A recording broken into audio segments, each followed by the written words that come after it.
Yeah, this is the first day in the US. We finally arrived in the US with our special plane. It feels really tired, and I really don't want to get up at 5 a.m. But today, the bus will take us to our apartment, and my apartment is View 53, and I will show you later. Today is the first day, so let's not have a good day, but have a great day. Of course, it starts with face cleaning and brushing teeth. By the way, there's one problem with such a special plane, because all the students are taking more than 2 luggages. It takes about 30 minutes, maybe an hour, to just get into the elevator. Therefore, I would rather be an early bird to get downstairs early. The food is really great, it's much better than what I expected, and I get some of this to be my breakfast. I had some great chat with my roommate. He's talking about the games he's playing in the United States. Actually, some of the Chinese games can also be played here, and the network is great. Whoa, that's really good. This bus is the bus that will take us to View 53.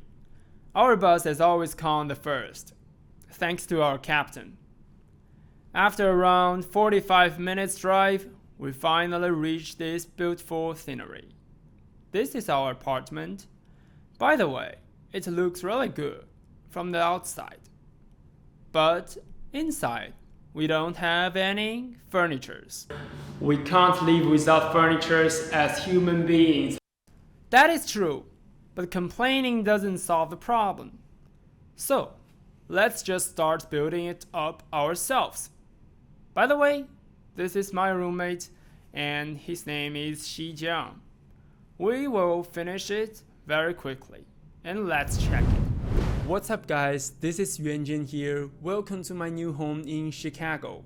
After several weeks of settling down, which is far longer than I expected, we finally get all the furniture and the workspace set up. Congratulations to ourselves. We survived with a bare air mattress for the first couple of weeks with a furnished room contract. Anyway, we cannot blame View 53 too much as they don't have control over the manufacturers, and they finally, at least, delivered everything as promised, just with a long delay. Why not just check out the current room setups and forget about the past 2 weeks? Shall we?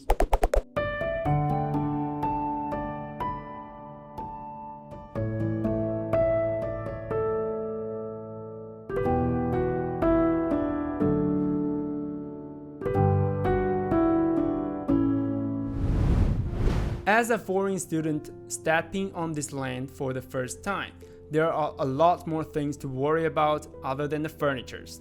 I know that some of you may still be mad at the service of View 53, but as the problem is solved, let's just move on. When you are watching this video, you are probably also attending the University of Chicago or maybe some other universities in the United States and wonder what the next step is to successfully and conveniently pursue your degree. I will conclude some of the most frequently asked questions and their solutions in this video to make your life easier, maybe at least easier than mine.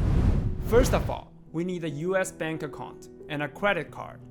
We will first clarify why and what it means, and then describe how. Without a US bank account, you cannot pay your bills with eCheck, and you need to pay your tuition fee with Flywire, Payoneer, or other types of international transaction method, which all charge a significant amount of handling fee. The US bank system is different from China's and many other countries' system. When you open an account, you will first have an account number and a routing number, which should be classified to other people than you. Because with these 2 numbers, transactions can be completed. This is also how eCheck, direct deposit, and other university refunds and charges rely on. The account has 2 different types: checking account, and saving account. For practical usage, we always want to have a checking account to be able to do all kinds of transactions, including paying tuition fees. The saving account is just for very low interests, and you cannot directly conduct transactions on a saving account. So if you have lots of money that you don't need them right now, you can put them into a saving account for future usage. But the interest in the US is pretty low, and you actually don't want to earn money by putting money into a saving account. In addition, the major banks like the Bank of America have zero liability on both debit and credit card, which means it is safe to just put all your money in a checking account. To conclude, as an international student, we need a checking account. Then it comes to the card. Your debit card comes with the opening of a bank account, which is bound to your account. To make it clearer, your debit card and your account are two separate things. Your card will expire, but your account won't. This is pretty different from the China's bank system, where your debit card is almost the same as your bank account, and your account number is the card number. It's not the case here in the US. You can use your US bank's debit card pretty much the same way as your credit card because they have identical format. However, credit card is still safer, and you can earn cashback by using credit card. It is safer because there is a card limit in your credit card, and even if your card is stolen or information is leaked to hackers, they can only use no more than the amount of money limited by your card limit. As I said, when someone else uses your card without your permission, you have zero liability, no matter if it's a debit card or a credit card. But it takes time for the bank to investigate into such cases when it happens, and for your debit card, you may have $100,000 stolen since there is no card limit, and it takes several months to get this money back. The second thing about credit card is that you get benefits such as cashback when you purchase products with a credit card. It is because the merchants need to pay a handling fee for each credit card transaction, and the bank loves to receive the handling fee by boosting up consumption. In other words, over time, you will use less money to buy products with a credit card than a debit card. The problem is, for most foreign students, they need to pay the tuition fee before they arrive in the US for the first time with a valid F1 or J1 visa. Then it sucks, and you will have to pay some additional fee during the period when you have no US bank accounts. My solution is to have a summer program or exchange program during the undergraduate years and set up the bank then. And when you actually become a graduate student, no such problem will bother you. Or you can apply for a PhD program like I did and let the school pay the tuition fee for you, which also solved the problem. Anyway, after arriving in the US, you have no bank account, create one as soon as possible. Bank of America is a good starting point when you have no social security number and credit history, because they will approve your credit card application without additional requirement. Although the cashback may not be as high as Chase or American Express card, in my opinion, Bank of America is the best choice for first-year international students. The second question that is asked a lot is the driver's license. Do I need to take the exam and get a local driver's license if I already own one back in my country or state? How should I make an appointment to take the exam in DMV? There are so many discussions in our WeChat group, online platforms, social media, and etc. Most of the answers come from partially understanding of the laws of Illinois. So I wish to show you the information from the official document and explain it in a correct way. First, if you have a driver's license from China, for instance, you are allowed to drive in Illinois during your entire student period, no matter if it's 1 year, 4 years, or 5 years. Many people are saying that you need to get an Illinois license after 90 days. That is partially true, as there is a 90 days limit. But here's a statement in the exemptions section. Individuals may drive in Illinois without a valid license if they are an out-of-state student, attending an Illinois college/university. They and their spouse and children may drive with a valid license from their home state or country. Also, I hope you to notice the first point which says permanently moved to Illinois. As an international student, are we out-of-state students?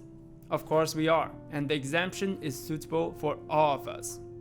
According to the definition of out-of-state students, they are not permanent resident of a state.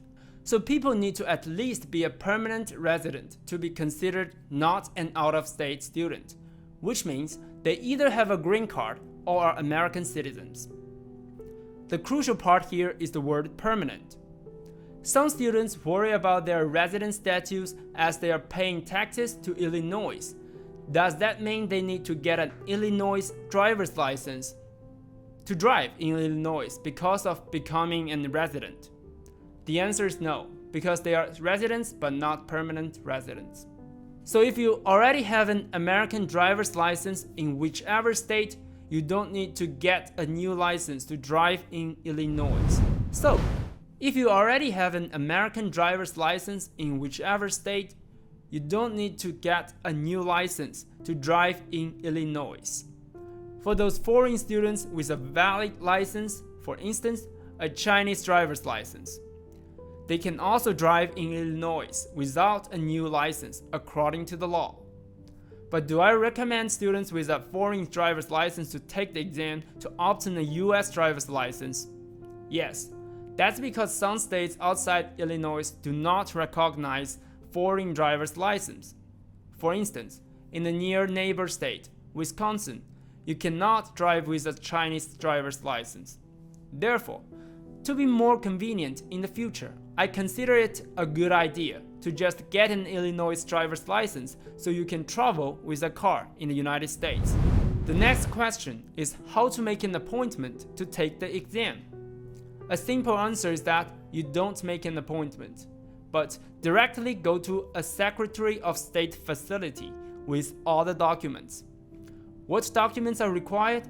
They are all stated in the single official document called Illinois Rules of the Road. I know you don't want to read it, so I've read it for you.